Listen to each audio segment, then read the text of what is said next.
میں آپ سے انصاف سے پوچھتا ہوں، میرا نہ تو جو ہے وہ کوئی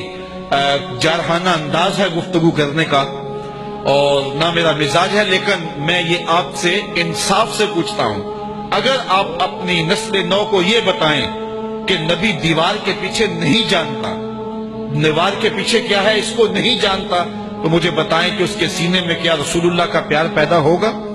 وہ کیا نہیں پوچھے گا کہ آج جدید ٹیکنالوجی کے ذریعے زمین کی کوکھ میں چھپے ہوئے تیل کو تو دیکھا جا سکتا ہے، پہاڑوں کی رگوں میں کہاں سونا ہے اور کہاں قیمتی دھاتیں ہیں یہ تو دیکھنا ممکن ہے، اور نبی دیوار کے پیچھے بھی نہیں دیکھ سکتا؟ تو سائنس آگے چلی گئی، نبی پیچھے رہ گیا۔ اس کو بتانا پڑے گا کہ یہ کسی نے اندھیرے میں بیٹھ کے لکھا ہے،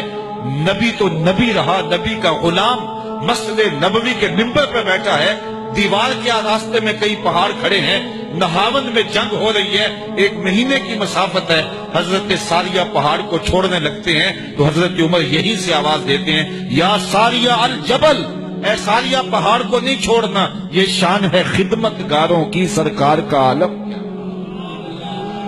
اگر اپنی نئی نسل کو یہ بتائیں کہ نبی کو کسی چیز کا اختیار نہیں ہے تو مجھے بتائیے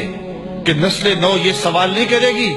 کہ آج انسانی اختیار کا عالم یہ ہے کہ ہواؤں کو مسخر کر لیا گیا ہے،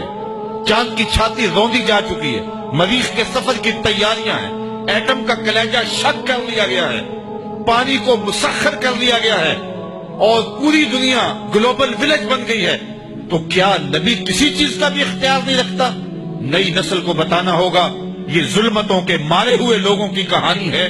نبی کے اختیار کی بات پوچھتے ہو تو سنو، نبی انگلی اٹھائے چاند کے ٹکڑے ہو جائیں،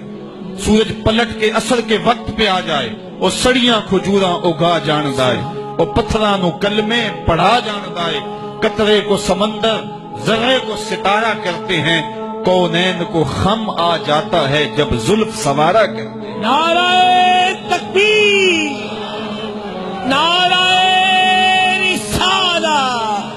عظمت و شان مصطفیٰ۔ لوگ کہتے ہیں نبی کے چاہنے سے کچھ نہیں ہوتا، میں کہتا ہوں نبی چالے خدا قبلے نہیں بدل دیتا۔ بنو سلمہ کی مسجد ہے، ظہر کی نماز ہے،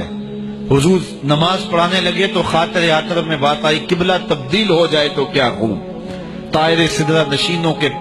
نشین کے پروں کے پھڑپھڑانے کی آواز آنے لگی، جبریل حاضر خدمت ہوئے اور عرض گزار ہوئے، حضور اگر پروگرام بن گیا ہے تو پھر دیر کا ہے کہ ابھی رخ بدل لو، یا اللہ تیری نماز تو پوری ہو لے۔ کہا میری نماز بعد میں پوری ہوگی، پہلے تیری مرضی پوری ہو۔ می وریا کستوریاں دا جدوں یار نچوڑیاں زلفاں، می وریا کستوریاں دا جدوں یار نچوڑیاں زلفاں، قبلہ او دے بنیا سائم جدے یار نے موڑیاں زلفاں۔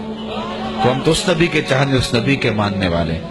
اللہ اکبر۔ یہاں مجھے بڑی اچھی بات یاد آئی، خطیب الاسلام علیہ رحمہ صاحبزادہ سید فیض الحسن شاہ رحمۃ اللہ تعالی علیہ فرمایا کرتے تھے، تم نے حلیمہ کی بکریوں کے پیچھے پیچھے دیکھا، سدرہ پر جبریل کے آگے آگے نہیں دیکھا۔